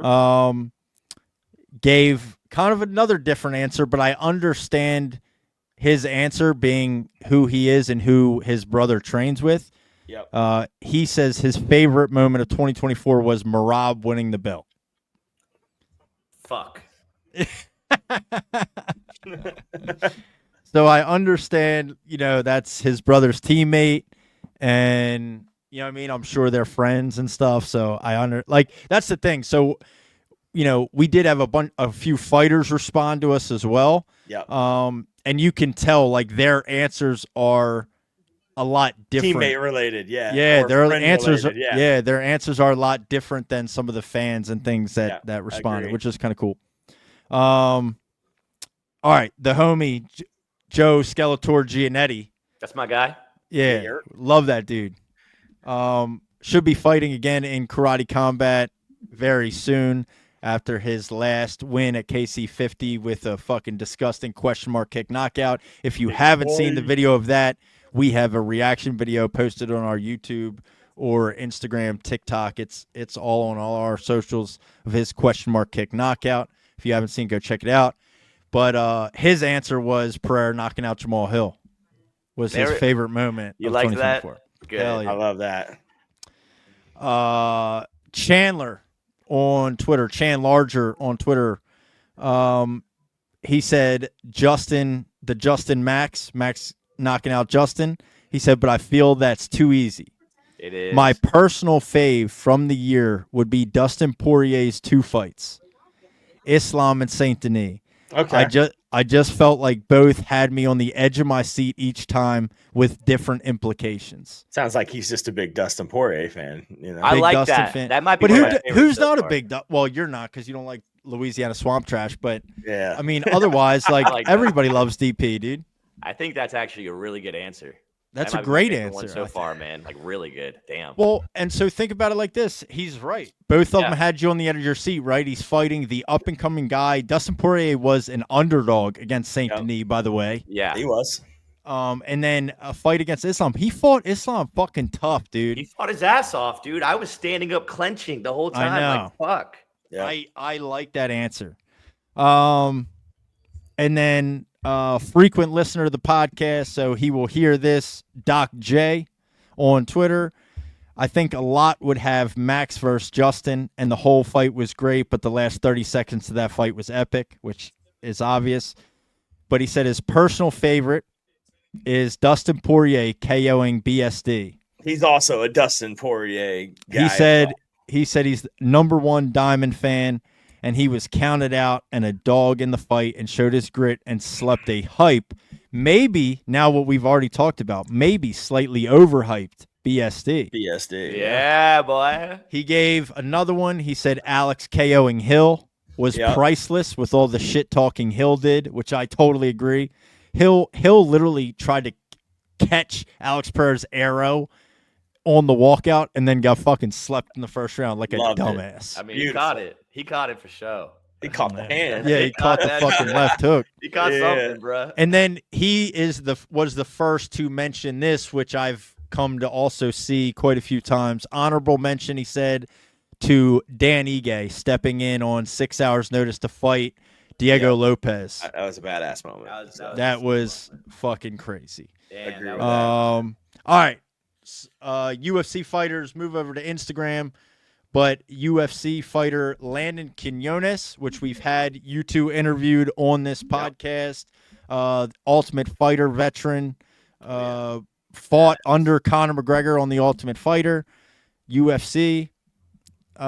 He said Max Holloway last second KO of Gaethje. Yeah. I said, hell yeah, probably the moment of the year. He said, yeah, like not even close. Yeah. So that one we thought was obvious. Terrence McKinney, Yep. UFC fighter and veteran. Coming up fight too. Yeah, he is. Yeah, he's Yes. got a fight coming up in Rida or however you say that damn shit. Riyadh. real? Riyadh, yeah. Yeah. Riyadh, Riyadh, Saudi Riyadh. Arabia. Holy Yeah. fuck, buddy. That was rough. Riyadh. Rowdy, ravioli. So shout out to Terrence McKinney. love Terrence McKinney. We've always been fans of his. But he said, and this is where what I kind of already, mentioned earlier, but his answer was just all the success I'm seeing from them St. Louis boys, Charles Johnson, Buckley, Woodson. Okay. So we mentioned Buckley already 4-0. Charles Johnson, I believe, also having a crazy good year. Sean Woodson having a good Sean year. Too. Sean Woodson Coming off having a a great dub. year, coming off a good fucking win. But interesting, right? So you have another guy, UFC veteran, but that's seeing a bunch of other UFC fighters from, his area or his town in St. Louis, which is kind of like not a super common place. No. Ah, You know what I mean? So that I like that. I like that answer. I think that's pretty cool. All right, here you go. Here you go, boys. The homies over at the Evolve podcast. Oh yeah, let's Yeah, that's go. my Let's boys. go. That's the squad right there. that's the Shout gang. out to Evolve podcast. That's the boys. Their answer was fucking great. Not a casual answer. But Dan Ige fighting Diego on what? A couple hours notice and delivering a fucking amazing fight. I don't know why, but that was one of the first moments that popped into my mind. Yeah. Good, That man. Call. that I forgot all about that until I started to see people answer with that. Like, damn, that motherfucker really did. He was just in Yeah, Vegas and was quick. like, yo, I'm good. I can fight Yeah. tonight. What's up? And then came to take on one of the hype contenders in the Top 5 featherweight in the world. Yeah, man. He You know became what a I mean? fan favorite with that, dude. Dan for Ige. sure. 50K Dan Ige, dude. 50K Danny Gay. 50K Dan Ige. All right, here you go. We need to have this dude on the show ASAP. Bring it. Fighting in January, end of January, for the Cage Titans bantamweight title. Squad. Andrew the Gladiator Valdina. The legend. We fucking love this dude. Shout out to him. He said his favorite moment is probably a pretty popular one, but seeing Holloway point down to Gaethje and sleep him last second was insane. Yeah. Probably the craziest UFC moment of all time for me, and watching it with my boys and my dad made it even better. Oh shit. That's a great answer. All right, yeah. Yeah. That, I love that. I remember seeing his family at the event we went to, and I went up to them and was like, I'm related to him. I was like, he's the guy, man. I cannot wait to see this upcoming. His whole family is fucking awesome. Like I talked to his mom for a little bit the last time we were up there for Cage Titan 65. Showed her like a bunch of pictures of my kids and shit. Super sweet lady. So they're all awesome people, man. Shout out to them. Shout out to Valdini. He's fighting end of January Yep. for the strap. title. For the strap, baby. boy a contract. All right, local guy to me that trains at the same gym that I do, who I just learned on Tuesday is finished with his amateur career, and in 2025 will be turning pro. Oof. Nice. Iman Hardy, which we have watched fight a few times. I've Yeah. put the streams on. But he said it's got to be the Holloway Gaethje knockout. It's got to And be. then I said popular one for a good reason. And this I actually thought was hilarious. And I talked to him the night he responded this. I talked to him because I was at the gym. I had jiu-jitsu class. And he said, I remember being in bed in a full blanket cocoon and seeing it and then standing in bed, hands on my face like the cover of Home Alone. Holy shit. Shit was wild. That's great. But shout out to Iman Hardy. Will be turning professional and sticking to lightweight. What we watched him as an amateur do was fighting like 17 different weight classes. And he will be He's the turning multi-champ guy, right? Yes. Yeah, yes. that's what I thought. So he's turning pro in 2025 and will be sticking to 155 pounds. So shout out to him. Good luck to him and all his future endeavors. Appreciate the response, my boy. All right, Nick, you'll like this one, bruh. All right. The OG triple OG. Who? Oh, Marvin Beastman Eastman. That's the guy right there, man. dude, he's a legend, dude. One of our favorite guests, I think, on the podcast. Yeah. So for hands anybody down. who is a newer UFC fan, Marvin Eastman fought in the UFC early days. He actually was Rampage Jackson's opponent in Rampage's debut. Yep. He beat Rampage and lost to Rampage. But a ton of experience, has been around the fight game forever, lives out in Las Vegas now, owns his own gym, coaching up the next generation of guys, and is just like one of the coolest motherfuckers you'll ever meet in your life. He's so dope, dude. That dude will Yeah, talk to you dope. about anything fight related. And he cares, man. That's the best part. Like, if you go back and listen to the interview you guys did with him, like, you could truly see how much he cares for like athletes' health, like the longevity of fighters, and like, Oh yeah. just because he's been there, done that, and like he's seen people who fought in his era turn out to like have really bad health complications and stuff. Like, he truly cares about this new generation of fighters and doing the right thing. I love that shit, dude. Yeah. And the thing that was the craziest for me was while he was fighting, and this is not this way anymore, but he was a full-time correctional officer for 25 years. Yep. And was still a correctional officer while he was fighting, and, you know, had those fights in kickboxing and in the UFC and stuff. Just a legend, dude. Just an absolute legend. But so he gave what I kind of attribute to an old head answer, honestly. Yeah. I said, would love your input. Going to read responses and discuss on next episode what's your favorite UFC moment from 2024. His response, the fact that John Jones dominated Stipe so easily. John is hands down the best of the best, bar none, the MJ of MMA. It ain't even close.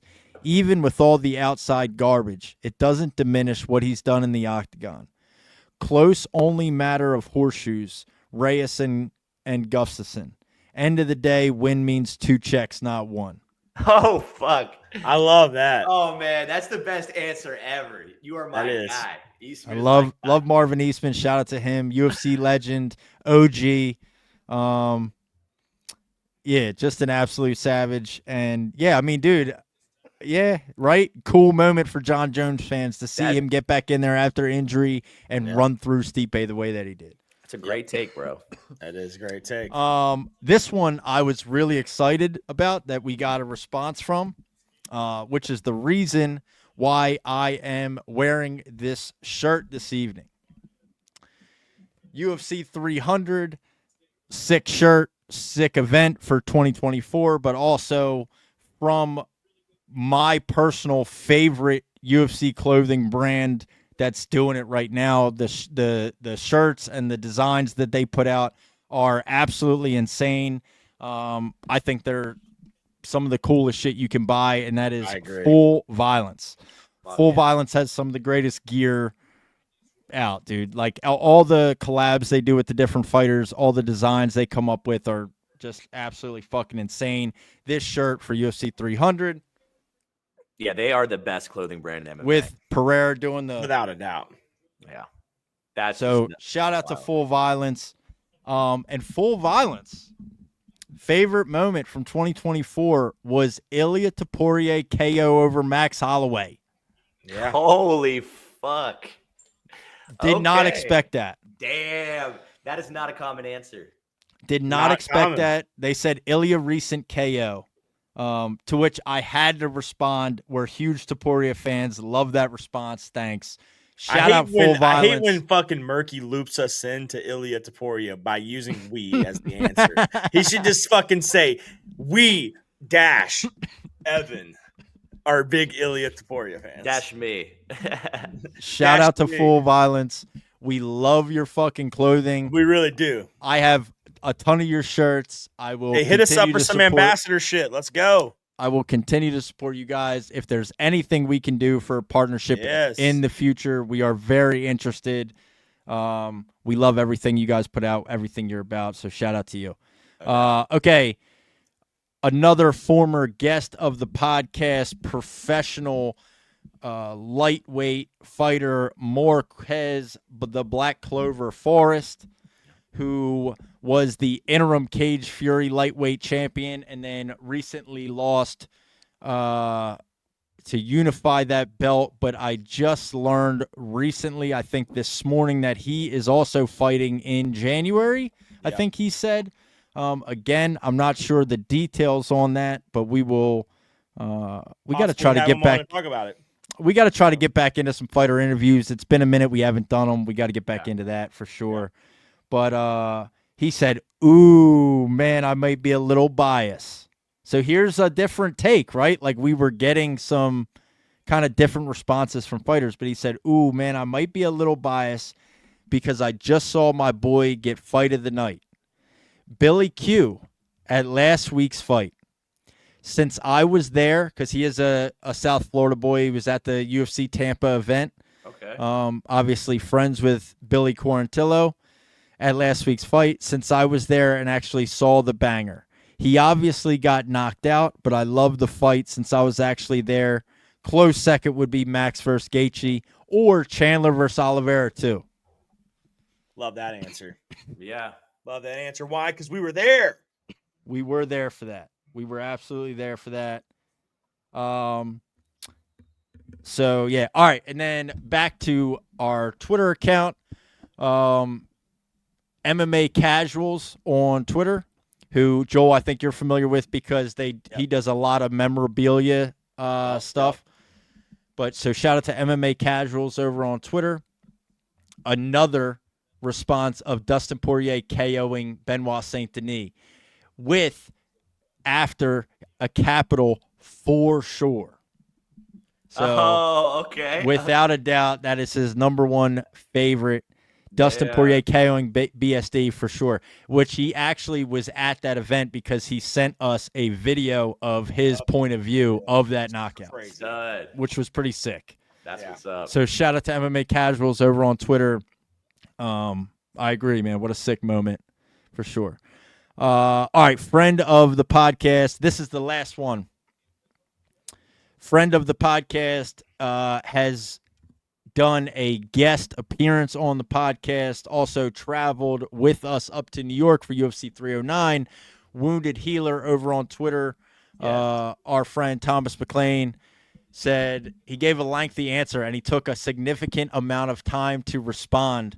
So I feel like this was a very well thought out response. Total Thomas move. He said, "All right, my personal favorite moment was seeing UFC 309 live. I don't want to give a generic answer like Holloway's knockout. So I think that the overall continued growth of the UFC and seeing them do it bigger and better throughout the year was great. Also, just getting more into it as a fan was a great experience. I have to add that I enjoyed watching Diego Lopez really make a name for himself and proving he's a dog. Last minute catchweight fight, then beating Ortega was incredible to watch. And then this one actually made me laugh. Last thing, motherfucking double spinning back fist. Shara Bullet. Shara Bullet. Shara Bullet. Yeah. Shara Bullet, double spinning When I read back that as fist. a response, I was like, hell yeah. That's badass. Because, dude, we were all like, Wounded's my holy guy. shit. So, Love that. yeah, man, thank you to everybody that responded. Thank you. That was cool. And got back to us and everything. I hope I didn't miss anybody. I don't think I did. I went through, but like I was on so many different social medias, reading different things. And I did put out a post in the UFC Sports Cards group, which got a bunch of responses. I'll go through them quickly. Just won't really shout anybody out because I don't know any of these motherfuckers. But round 3, Ribovics versus Zellhuber, which arguably is fight of the year to many people at UFC 306. The Sphere. 6, yeah. 306, yep. Holloway Gaethje, Pereira Roundtree or Holloway Gaethje. Round 5, Chandler versus Oliveira.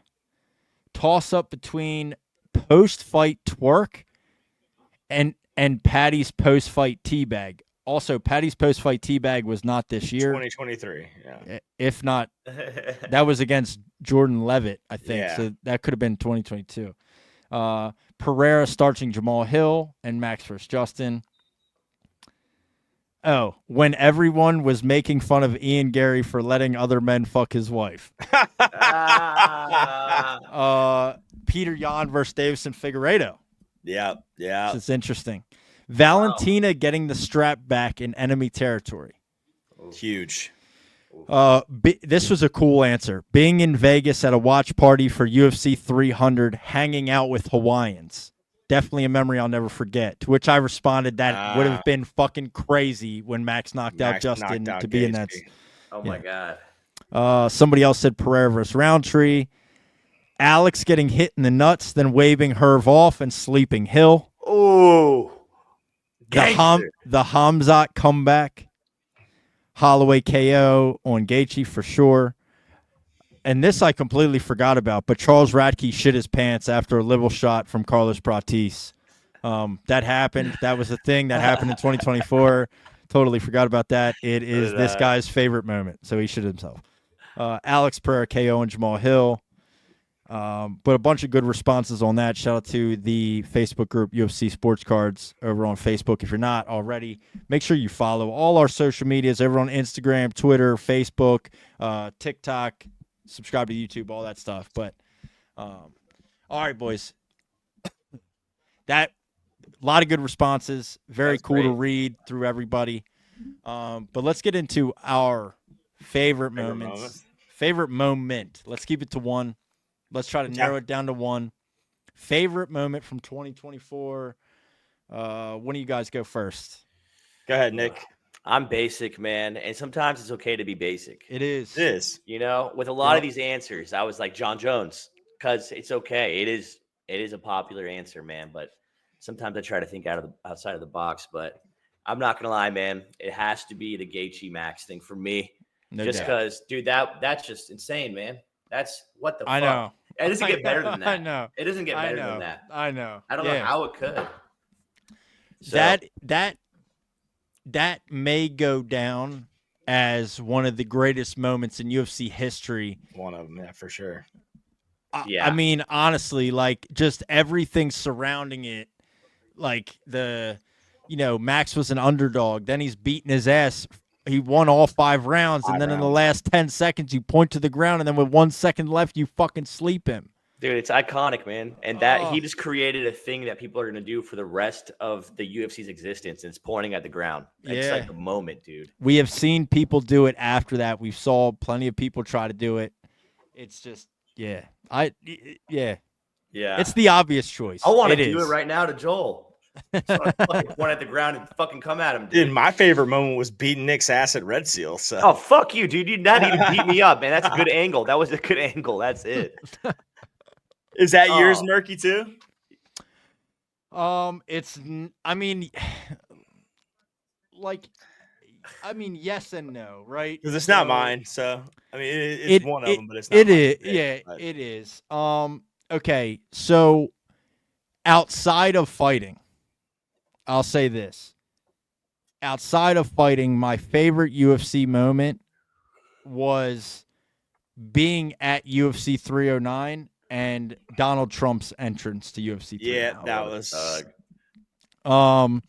So obviously a week after he wins the election, by a landslide to become the 47th president of the United States, we kind of knew he was going to be there as we were walking into the venue. There's Secret Service there at the door, wanding people and doing security. And then to see him walk out before the main card, with this fucking Avengers team of people he walked out with was just fucking incredible. They gave him his own montage on the Jumbotron. Yeah. Like, I mean, dude, it was that. Like that was fucking epic. And honestly, having my wife at that event, that was like something that she's continued to talk about since being there. So like that was a huge moment in UFC history outside of the fights. But like honestly, my personal favorite, and I'm gonna say this, it's Topuria KOing Volkanovski. Oh, I hate you. It's not really meant to be. I'm not. I don't want to be hated for saying it, and I'll explain just by saying this. It's when you get proved right. That's why. Like it was the moment you could interchange it with Holloway, but I really like Max Holloway more than I guess I'm a fan of Volkanovski. I'm a fan of Volkanovski, but probably more so Holloway.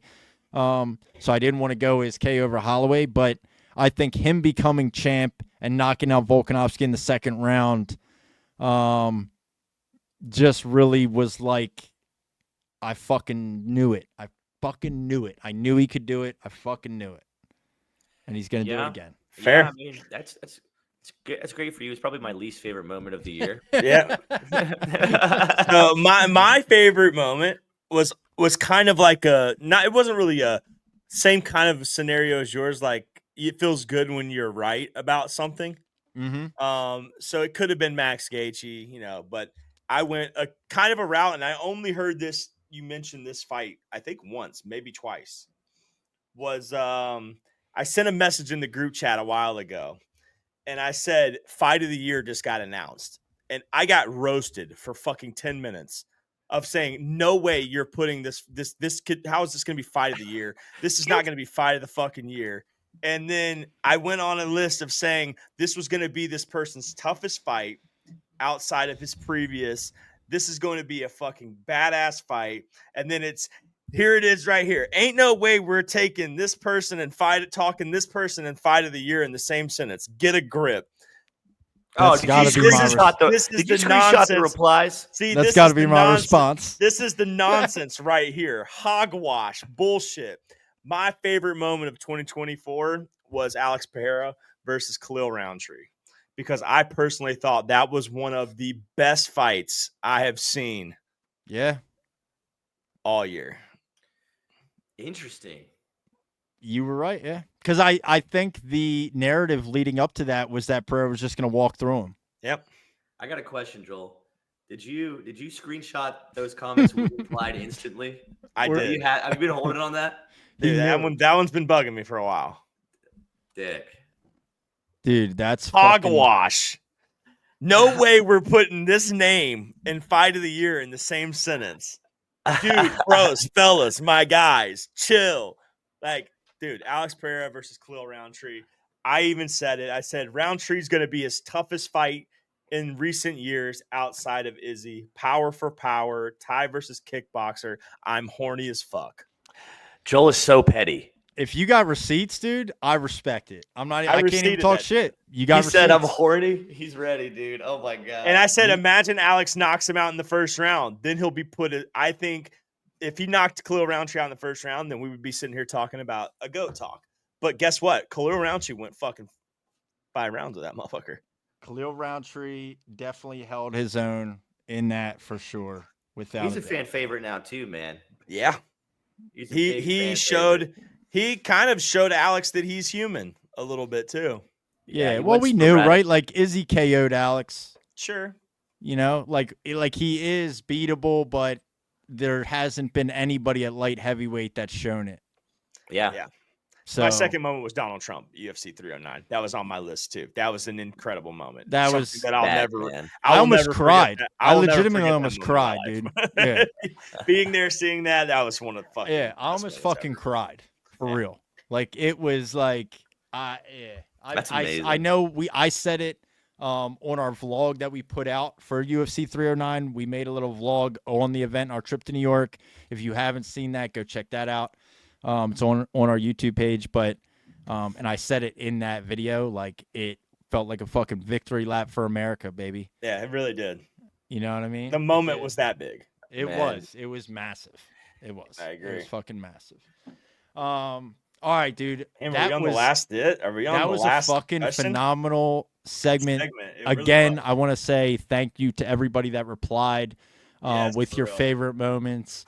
Was very cool. Shout out to all the fighters, the UFC fighters, the local fighters, the regional fighters. Shout out to the brand Full Violence for your response. Love you guys. Appreciate it. Shout out to the, our friends and listeners of the podcast that also chimed in. Was fucking sick. So we're getting big, boys. That was awesome. Love that. Top 5 cards, baby, of the year. It's all we got left. Oh man, I'm trying not to be basic, dude. I'll start. I don't give a fuck. All right, I'm go ready. go I'm ahead. ready. You got it. You got to go 5-1. 5-1. Yeah. Okay. All right. My number 5 cards of the year. Number 5 is the Sphere, UFC 306. Just the nature of it, the presence of it, the originality of it, everything. It has to be in the top 5.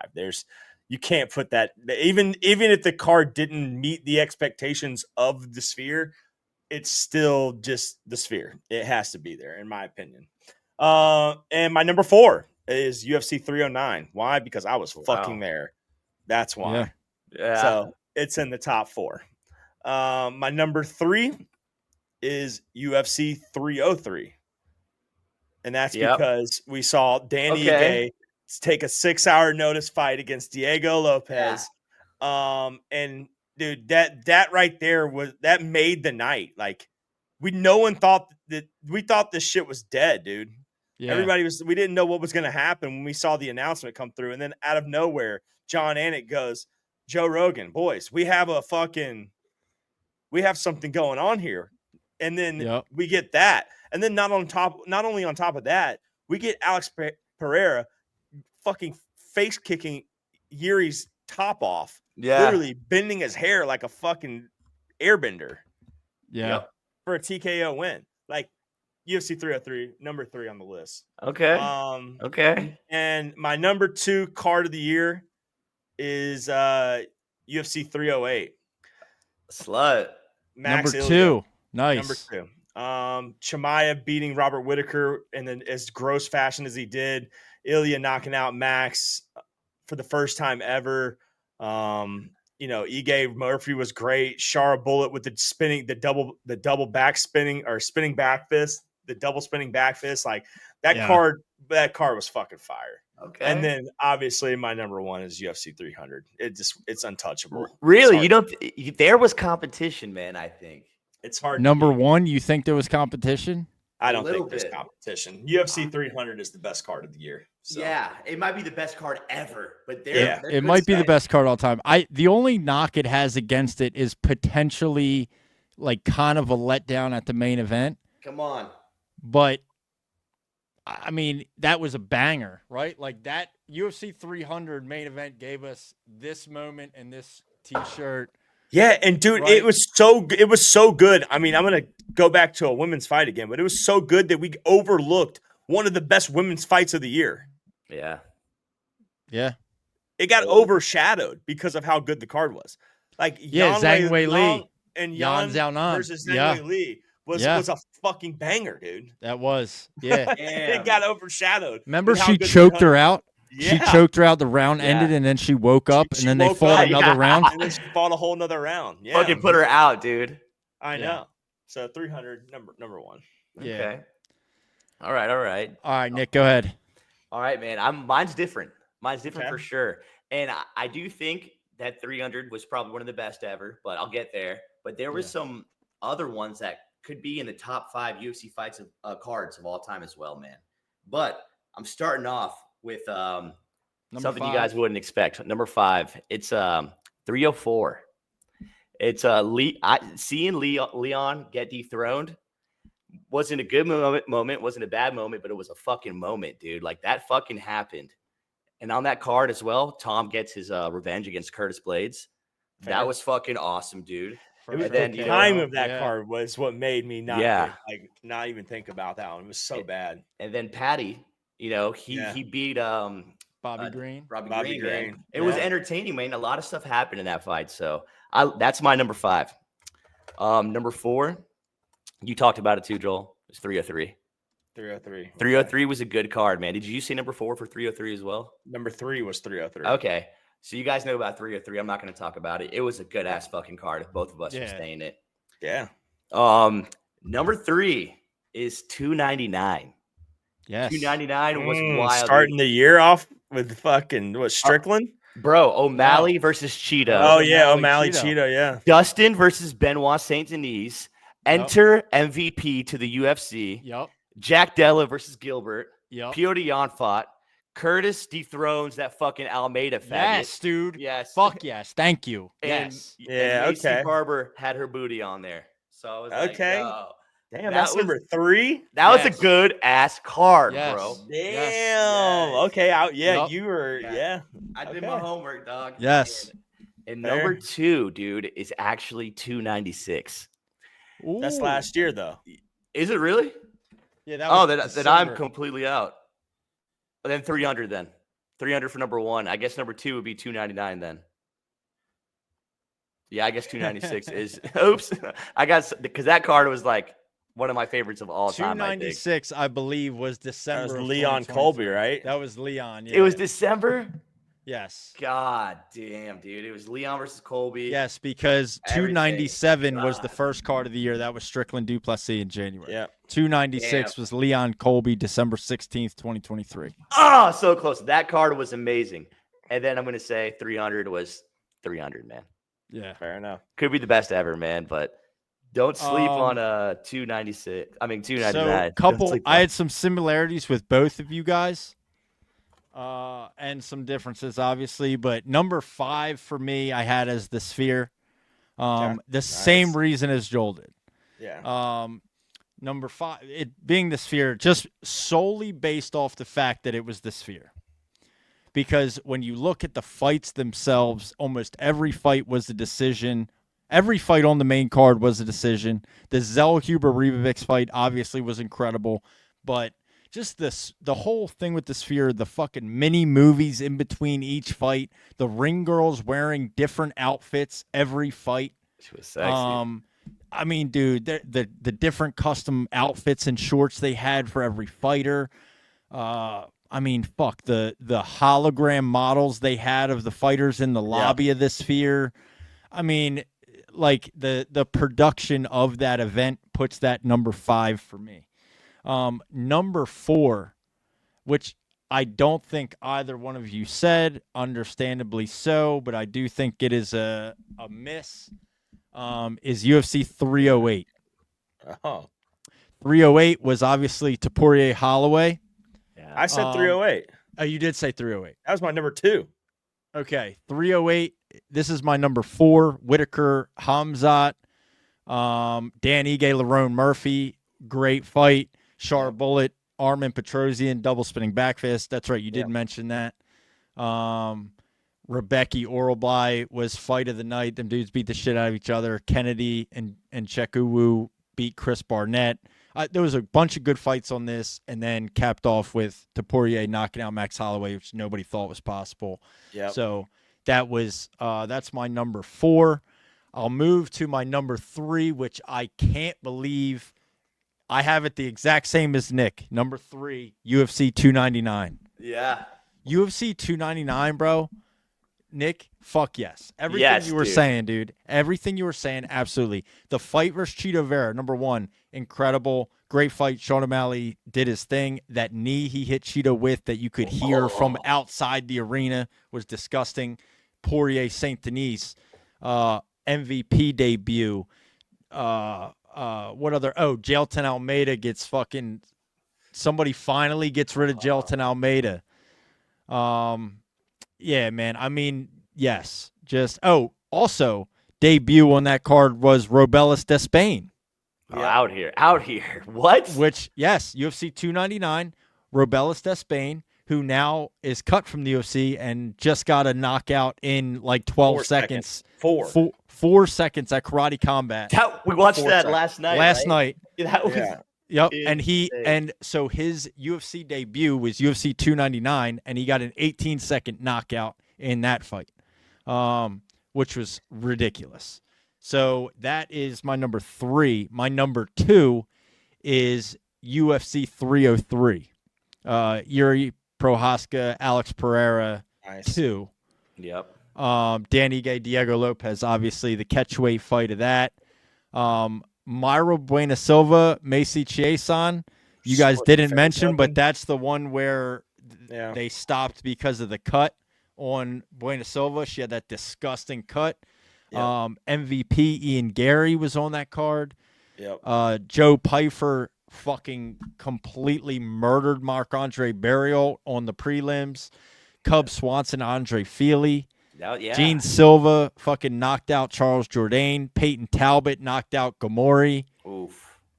I mean, dude, Damn, UFC 303 was pretty legit. And then another up and comer, which we never mentioned, and then actually now I'm looking at him now, Vinicius Oliveira, who's the guy that got that flying knee knockout in the Apex against Sopaj. He also got a win against Ricky Simon on that card. Oh yeah. So that's my number 2. And then obviously, number 1, UFC 300. I mean, the first fight of the night of that was Davison Figueiredo, Cody Garbrandt. I mean, Yeah. fuck. You know Like, what I mean? what? And then Bobby So Green, good. Jim Miller. Champions. You can't beat it. Jalen Combined. Turner, Renato Moicano. This is the last time we saw Jalen Turner, and I thought we might hear the name Jalen Turner in biggest flop of 2024, Joel. Fuck. I thought we were going to hear it, but we didn't. Think but I it's think he possible. can rebound. He just needs to learn some fight IQ. Yeah, because he had that fight won and walked away, and then Moicano ended up getting the finish in the second round. Yeah. Diego Lopez KO'd Youssef. Kayla Harrison submits Holly Holm. Aljo, first fight at featherweight. Yuri Alexander Rakic, which was a ridiculous fight. Yeah, it was. Bo Nichols submitted Cody Brundage. Oliveira Sarukian, which was close. That was a split decision loss for Oliveira. Holloway Gaethje, obviously. Yan Zhangwei Li, which I feel like people are forgetting about. I feel like Yan and Zhangwei Li on 300 is being completely overlooked. Yeah, we're gonna see Jan fight Zhang Weili again. Yeah. Yeah. And then After Pereira, Jan's just last fight where she just dominated the fight. and then Pereira, Jamal Hill, UFC 300, man. I think it's an easy number 1. But yeah, fuck yeah, nasty for UFC 299. We vibing. That card. For What was sure. supposed to be UFC 300's main event? So there wasn't a supposed to be. They didn't know. Oh no, wait, was there? I thought there was. Oh man, Was it supposed to be McGregor Chandler? I think they were talking about it being McGregor. I think they were talking about it being McGregor. They were talking about it being potentially John Jones. Oh yeah, maybe so. Yeah. But like, yeah, nothing came in, and then you get Alex Pereira. I feel like the main event just was kind of like a letdown to people. But then but now, right? That was the vibe in the moment, that it was a potential letdown. I feel like Jamal Hill was supposed to fight Carlos Ulberg. That was later. That was in June. He was supposed to fight Carlos Ulberg. And then he ended up pulling out. And then that was that whole thing with then like, what's his name ended up fighting him. Who just fought Alex. Khalil. Khalil. Yeah. You know what I mean? There was like a real weird switch around for that. But That's right.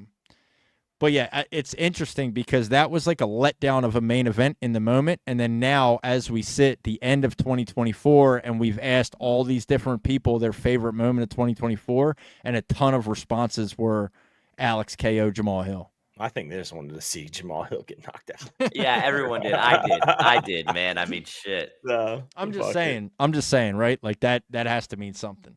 it. Yeah, for sure. But yeah, man, For I mean, sure. that's my top 5, and that is the Over the Octagon Crew's top 5 UFC pay-per-views of 2024. Our favorite moments, our pound for pound lists, our rising stars, our biggest flops, new champion predictions. Yeah, man. I mean, 2024, brother. It was What a wild, year. man. It was wild. And the podcast did extremely well this year. This is our second year, man. We are Yeah. dominating right now. We say this almost every year, but it is getting better and better. And this third Really year is is. going to be really insane for us, man. I appreciate all the UFC fighters coming out here talking with us, the ex-UFC fighters, other podcast owners, man. It's been real.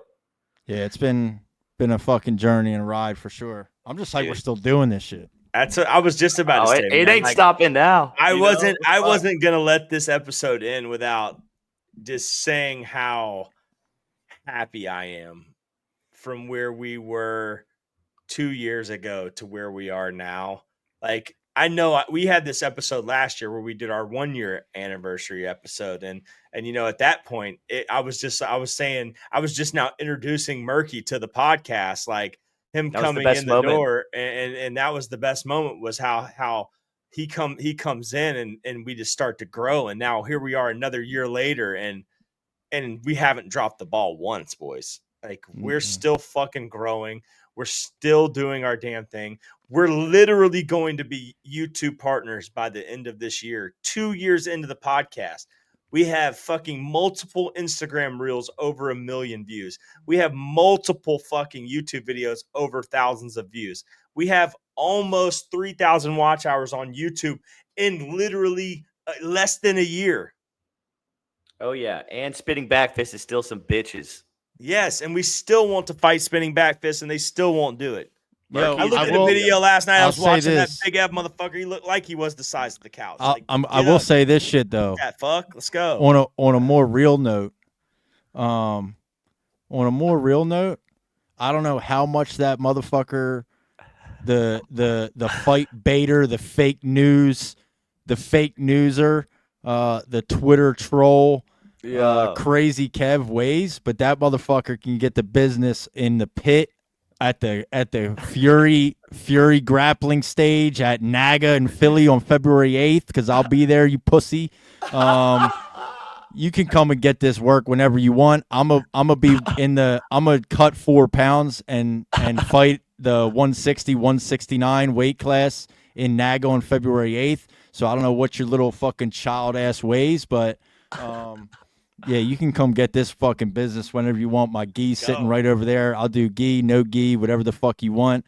But yeah, you're gonna get choked the fuck out. So anybody that wants this business can come and fucking get it, dude. I'm ready. I love it. I'm so ready. I don't care. Go.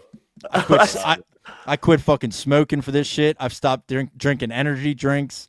Yeah, we're fucking on it. So we're trying to get better, trying to get healthier. And yeah, we're in training heavy, multiple times a week, every week, consistent. If you're tired of teaching little kids karate and just being fucking gay, then let's do some real man shit. Come get fucked, motherfucker. Yeah. Let's go. Yeah, if you're tired of being gay, dude, let's roll around on the mat and grapple each other. You know what I mean? Yeah, I'll fight your dad. But anyway, yeah, dude, I mean, this was like, as far as the podcast is concerned, this was like my first full year. Obviously second year, but like I was full year doing the shit with you boys. We went to Massachusetts this year with Cage Titans back in May. Yeah. That was fucking sick. Yeah, we went to UFC together in New York back in November, a week after I got fucking married, which was ridiculous. I know. Yeah. But fucking Honeymoon. awesome. Yeah, just, I mean, overall, dude, solid year for UFC, solid year for the podcast. And I definitely want to give a shout out to people who listen to our show. Like, the people who actually like are loyal to our show. And I'm going to name a few names that just pop into my head. If I miss a few people, like, I apologize. But like Doc J, you're an avid listener, man. Thank you so much for supporting us and listening to our podcast weekly, man. Wounded, thank you so much for being a loyal fan and being a friend and joining the fun. And it makes me happy to see you become a fan of fighting like we are, and then kind of tag along for the ride. There's some other names like Andrew Valdina, man. Like, you become a bro. I know. Just fucking through love this that podcast, dude, bro. man. Like, we love you a lot. But number one to me, and will probably be number one forever, dude. Joe Giannetti, you're the fucking goat, dude. We love you, dude. We love you, dog. Like, you're the man. We love your career, man. We're ride or dies for you for the rest of your career, dude. We really hope for your success. We really appreciate you getting on our podcast. You were our very first guest, and you're our most recent guest on the podcast. You've been on this motherfucker like 4 times now, dude. So you've been on more time, almost just as many times as Nick has at this point. I think we're related too. But like, dude, for real, appreciate it. Bootleg, I know he comments on a lot of shit. Hell yeah. I appreciate that. You know, there are definitely people. Nick Murky, you probably know a few other names too you can throw out there, but man, we really appreciate that. Like, that keeps us going, motivates us to keep doing this shit. Any fighter that's ever came on the show, Matt Frivola, thank you for coming on the show. Your brother, thanks for setting that up. You know, we've had a few guys that have come on the show where they're 2 years ago. We were just like, man, let's try to get some regional guys. And then all of a sudden we got UFC fighters on the show, you know? Yeah. So it almost makes a grown man want to cry, dog. I know. I'm happy for this shit. I love this shit. I love this shit. I want more of it. I just want this to keep growing, getting bigger. Make some fucking chicken, just talking fights, watching fights. Sean Schubert, dude. What the fuck? I almost forgot. Come on. Another dude. goat, dude. I know. Another goat. I've linked up with him twice now in Delaware. Somebody right now, dude. Yeah, Yeah. Sean Schubert, another fucking legend of the show. I know. I've linked up with that motherfucker twice now in Delaware. Both times he was down here, and then obviously we met up with him and went to his gym and shit when we were up in Massachusetts. Yeah, he's a fucking beast, dude. Dude's a stud. And our sponsors, man. We Sponsors, sponsor in this thing too, man. We out here. Shout out to the sponsors. Shout out to everybody that's listening. Appreciate all the love and the support over 2024. Stay tuned in 2025 because just like the UFC's been doing it, over the Octagon will continue to do it bigger and better year after year. This has also got to be, outside of a live stream, our longest episode to date, but well worth it. Yeah, well 100%. worth it. I knew this was going to be a long banger. Yeah. It's all good, dude. Joe Rogan rips 3-hour bangers, dude. We can hit a fucking 2-hour one every once in a while. For sure. But that's it, dude. That's it. We got to leave 2024 in the past. We got to get out of here. 2024, peace out. 2025. Right around the corner, go, baby. If you're not Hopefully already, everybody has a happy holiday, dude. happy It's holidays. Christmas next week Merry and shit. Christmas. Happy Hanukkah. Happy Kwanzaa. Happy New Year, Chinese New Year, whatever you celebrate. Just do that shit. Love that shit. Have fun doing it. That's it, baby. See you all in the next one. If you're not already subscribed to the YouTube channel, hit the thumbs up, like the video. If you're listening to this on Apple Podcast or Spotify, Amazon Music, turn on the automatic downloads. Never miss another episode. Rate the show 5 stars. On Spotify now, we are on a different platform for the audio-only version of the podcast. If you comment, leave a comment on Spotify, we can see it, reply to you, join in on the discussions. I'll be putting up polls over on Spotify, replying to comments over on Spotify. A lot of different shit we can do now. Excited about that. Tap in with us over there, man. Would love to have some more interactions, more conversations with listeners and people as much as we can. Having that part of the segment for favorite moment of the year tonight, honestly, might have been my favorite thing we've done all year, to be honest. So definitely got to do more of that. That was fucking dope. But anyway, that's it, boys. That's it. Sayonara. See y'all next year. You're too, baby. Yes, sir.